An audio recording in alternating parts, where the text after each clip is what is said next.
Konnichiwa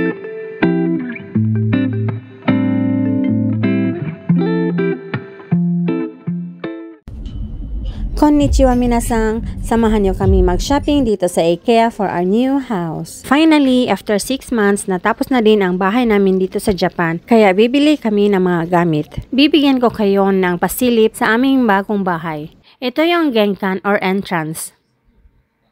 Ito naman yung sanmendai or hugasan ng kamay bago pumasok sa living room, at ito naman yung kitchen namin.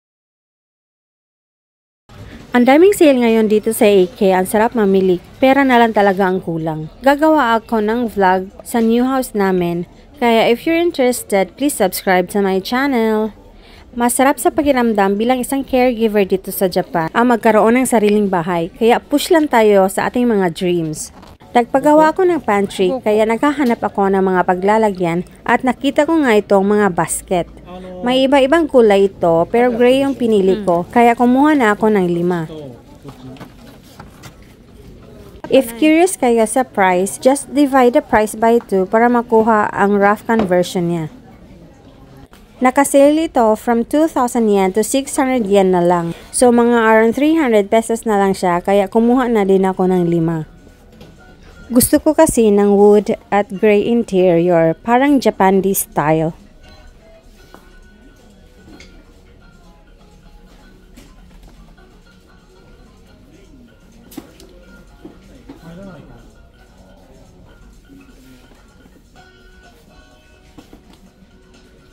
Nagpagawa din kami ng maliit na family walk-in closet at gusto ng husband ko na same ang mga hanger, kaya in-add to cart na din namin ito. Mura lang din naman siya, 8 pieces for 300 pesos lang.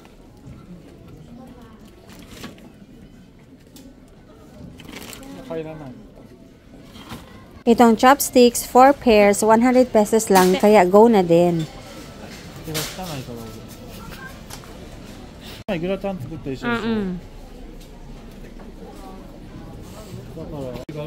At dahil gusto ko matuto mag-bake, bibili na rin ako nito.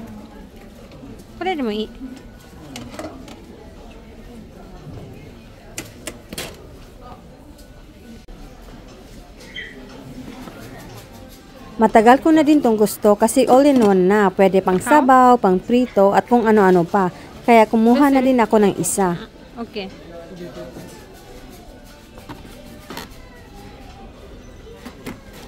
Magandang lagayan din ito ng salad at hindi pa mabigat.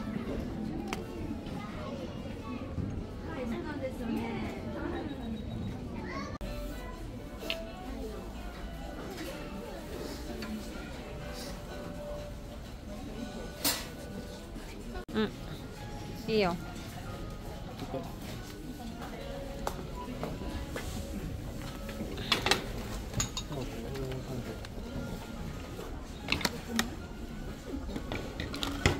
Alam niyo ba na wala kaming maliliit na kutsara at tinidor, kaya bibili na din kami, para kung sakali may bisita may magagamit.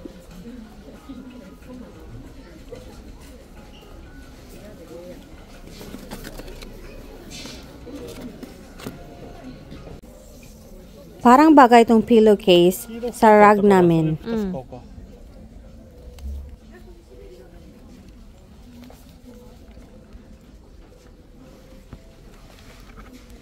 Ang daming magagandang rug dito, ang hirap mamili. Pero ito ang nabitan ng asawa ko. Okay na din para matchy-matchy sila sa cushion case na kinuha ko.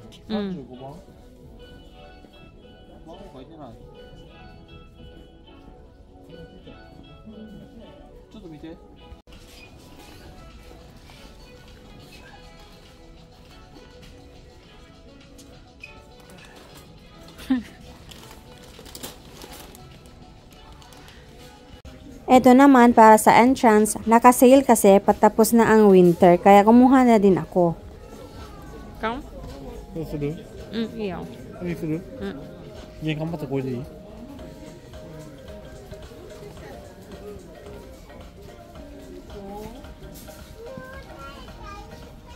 Alam nyo ba, masarap to, matamis nga lang kasi caramel, pero Mura lang, nabulol pa.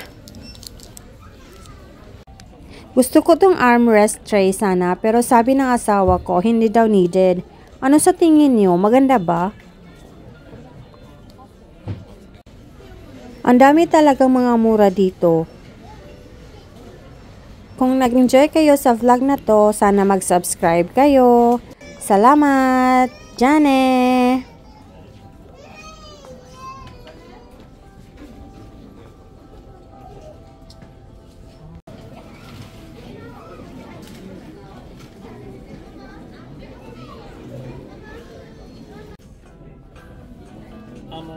Fukeに合わないと